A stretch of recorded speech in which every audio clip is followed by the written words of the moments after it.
Darling, I'm home. Thank God, it's Friday. This was my usual call when I entered the house at the end of the week. I'm in the bedroom. It was an unusual response. I went up to her bedroom and saw that she was finishing the last touch of her makeup. She wore the boldest makeup in the world. She was stunning. I'm going out tonight. I have a date with Jason Herbert. Don't wait up, I'll be back only tomorrow, she said as if it were the most natural thing in the world. Alright, have a nice date, I said almost cheerfully, going downstairs.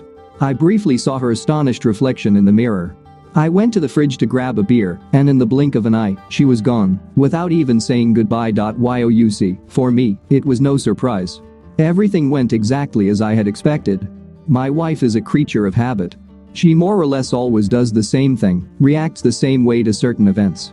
So, her strange behavior over the past 3 weeks set off alarms in my head. One evening, 2 days before the date, I waited for her to fall asleep and, after some arguing, finally managed to find her phone's password and the answers to my questions. She had been planning this date with her jerk colleague for over 2 weeks. They planned to have dinner at Theodorakis, her favorite Greek restaurant. She praised their of galamono, lemon soup, to the jerk. Then they were going to dance and end the night in a hotel, where she would present her ass to him. I loved taking my wife to Theodorakis. But she didn't know it was also my favorite spot, where I dined and entertained my clients with wine. And she couldn't have known that over the years, Theo had become a good friend of mine. It took me several hours to come up with a good plan. In the morning, I called Theo and explained my situation. He was shocked by my wife's blatant disrespect, but couldn't stop laughing at my plan. That evening, just minutes after my wife left, I drove to Theodorakis and sneaked in through the service entrance with my secret ingredients to help Theo prepare an unforgettable dinner for my wife and the jerk.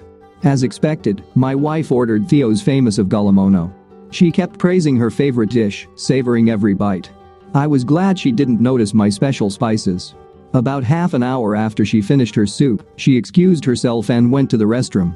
Herbert waited. And waited. And waited.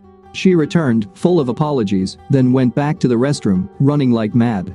And Herbert was left waiting again. Initially, Theo was skeptical that my plan to tamper with my wife's dish would actually work. But after she spent half an hour in the restroom, he had to admit that the proof was in the soup. A few grams of magnesium citrate blended perfectly with the lemon soup and would cause explosive diarrhea within 30 to 60 minutes. I also added a bit of polyethylene glycol and some senna to prolong her pleasure. It would be the perfect night for them to play. I went home, packed most of my clothes and some items in the car, and returned to wait for her comeback.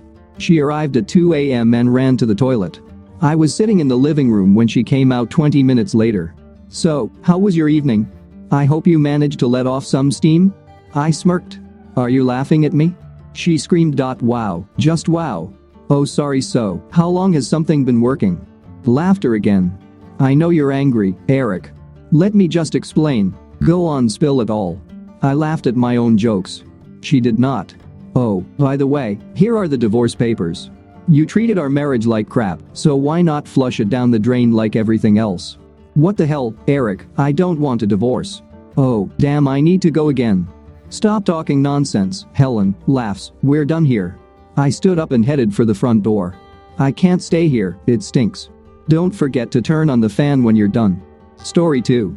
It was several years ago when my wife, Marcia, received her first batch of Bet's beer shampoo. I didn't understand what all the fuss was about when she opened the package, but she was happy, and so was I. 6 brown containers of shampoo, each looking exactly like long-neck beer bottles. Since then, every 6 weeks she would receive another batch. Marcia and I had been married for 22 years. We didn't have any children. We lived in comfort and affluence. I was a marketing manager at a small company that manufactured industrial drainage pumps. Marcia didn't work and never wanted to. We had no problems, either financially or personally. Then I messed it all up by being curious. I took Marcia's Kia to get the oil changed. I accidentally noticed that she had 2 house keys on her keychain. I know it's not unusual, but since I only had 1 key, I couldn't help but wonder why she needed the second key. It really bothered me, so on my way home, I stopped and made a copy. I probably could have just asked her, but for some reason, I didn't. For the next 2 months, I walked around with this strange key in my pocket.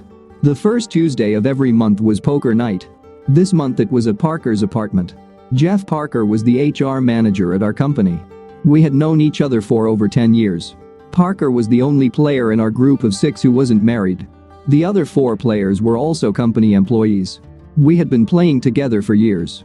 The host usually provided snacks. The only difference this time was the chili pepper that Benny Sisk insisted each of us try. It was his wife's favorite recipe.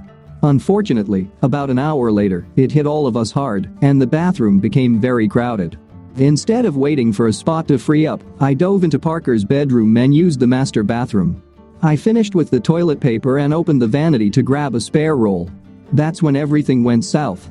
On the second shelf, prominently displayed, was a bottle of Bet's Beer shampoo. Next to the bottle was a collection of women's cosmetics that looked all too familiar. Soon after, the game broke up. The chili had gotten to all of us. Leaving, I discreetly made sure that the spare key Marcia had fit perfectly in Jeff's front door. The next day I was useless at work. All I could think about were 5 questions. I knew the where, what, and who, but not the when, and I didn't want to know the why. By 5 o'clock, I had a pretty good idea of the when. It had to be Friday. The weekly sales production meeting I led ran from 9 to 11 a.m. Jeff Parker was not at that meeting. It was a long shot, but it was the best time for Marcia and Jeff's meeting. Of course, it could also happen on weekends when she went shopping or was out for some other reason. I caught myself pondering the whole situation. I wasn't looking for absolute proof, just a degree of confirmation. I left work a bit early and headed downtown. I found what I was looking for at the Far East Market.